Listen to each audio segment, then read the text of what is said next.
मैं यही सोच रहा था कि प्रदीप जी ने कितने कायदे से राहुल गांधी वाली बात को मोड़ दी।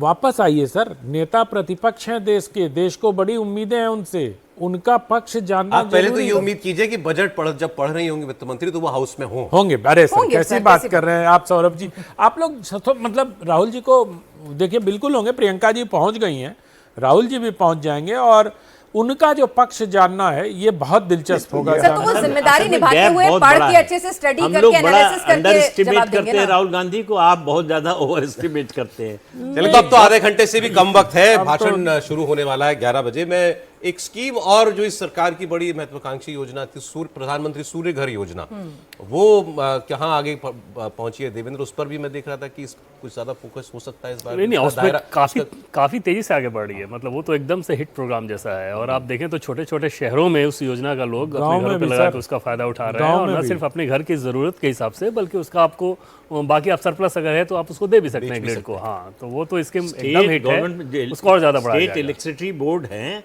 उनके जो अधिकारी, आला अधिकारी परेशान है, रेवेन्यू गिर रहा है, घर पे लोग सोलर प्लांट लगा रहे हैं, उसकी वजह से बिजली का इस्तेमाल कम हो रहा है, तो बिल कम आ रहा है, तो उनको समझ में नहीं आ रहा कि रेवेन्यू बढ़ाएं कैसे। मुझे तो ये योजना आप किसी भी शहर में, खास हम लखनऊ की बात कर रहे हैं, मेट्रो से चले जाइए आप, वहाँ इंदिरा नगर से चलती है मुंशी पुलिया से एयरपोर्ट तक, आपको पूरे रास्ते में जो है जहाँ भी सिंगल यूनिट वाले मकान हैं छत पर आपको मिलता है।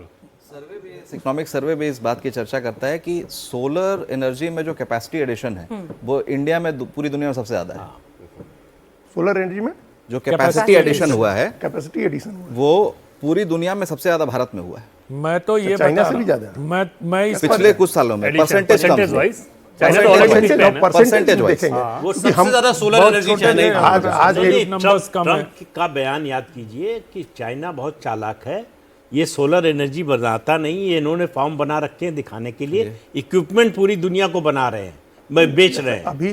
अभी एक एलोन मस्क ने एक फिगर उसने शेयर किया है कि पूरी दुनिया में जो एनर्जी जनरेशन है उसका 33% अकेले चाइना जनरेट कर रहा है, 33%, 1/3 अकेले जनरेट कर रहा है, और 14.2% अमेरिका जनरेट कर रहा है। तो इसका मतलब ऑलमोस्ट 50% एनर्जी जनरेशन दो कंट्री कर रही हैं और बाकी 50% में पूरी दुनिया है। तो हम लोगों को भी तो अपने एनर्जी जनरेशन के लिए अब उससे सोलर एनर्जी से करें, हाइडल एनर्जी से करें, या ये थर्मल एनर्जी से करें, जैसे भी करें, न्यूक्लियर एनर्जी से करें, हम लोगों को तो सबसे ज़्यादा ज़रूरत है अभी आज के तारीख में। अगर इंडस्ट्रियल एक्टिविटीज अपने कंट्री में बढ़ानी है तो एनर्जी जनरेशन करना होगा और क्लीन एनर्जी जनरेट करें तो और बढ़िया है। चूंकि FTA की बात जो हो रही है, जिसको बार बार अनंत जी कह रहे हैं कि बहुत दूर की कौड़ी है, तो जब देश के लिए फैसले होते हैं तो उसमें समय तो लगता है होने में। क्षेत्र में 3 प्राइवेट कंपनीज बड़ी तेजी से काम कर रही हैं। प्राइवेट इन्वेस्टमेंट भी हो उस मामले में, प्राइवेट इन्वेस्टमेंट हो, अंबानी, और अब इसमें टाटा भी आ रहा है। और इसमें क्या होता है कि जब हम लोग जब यूरोप के साथ डील किया तो वो लोग इस बात पर बड़ा फोकस करते हैं, उनका कार्बन मैनेजमेंट का एक बजाबता उन लोगों ने एक सिस्टम बना रखा है, जो ये देखते हैं कि प्रोडक्ट जो है वो इन्वायरमेंट अनफ्रेंडली तो नहीं है। ये सारी चीजें भी वहां देखी जाती हैं। तो हम लोगों को ऐसे भी जब दुनिया के साथ हम लोग अलायंस करेंगे, अपने सामान बेचने जाएंगे, तो हम लोग को क्लीन एनर्जी से अगर सामान प्रोड्यूस करते हैं तो उसके लिए बेटर मार्केट है, हमारे लिए बेटर अपॉर्चुनिटी है।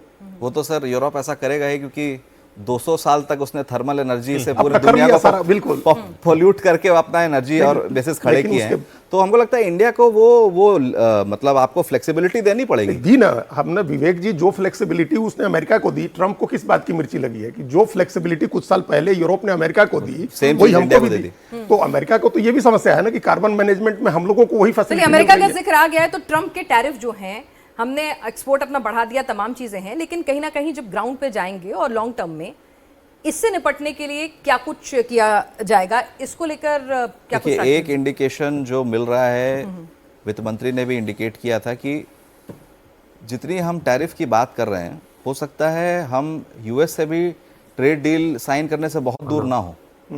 मुझे लगता है जब वो होगा तो टैरिफ्स और बाकी चीजें नेगोशिएट करके होगा, तो उसके बिना उसका ट्रेड डिस्पैरिटी जो है उसको वो उस ट्रेड एग्रीमेंट का पार्ट होगा, तो उसको प्री जज नहीं कर सकते। और उसके पहले मुझे नहीं लगता है कोई टेम्पररी सोल्यूशन आ सकता है। जो सोल्यूशन था वो हमने कर लिया कि अपना जो ट्रेड है उसको यूएस से डीकपल करके अब बाकी क्षेत्रों में हम आगे बढ़ रहे हैं, जैसा यूरोप के साथ हमने किया। ठीक है।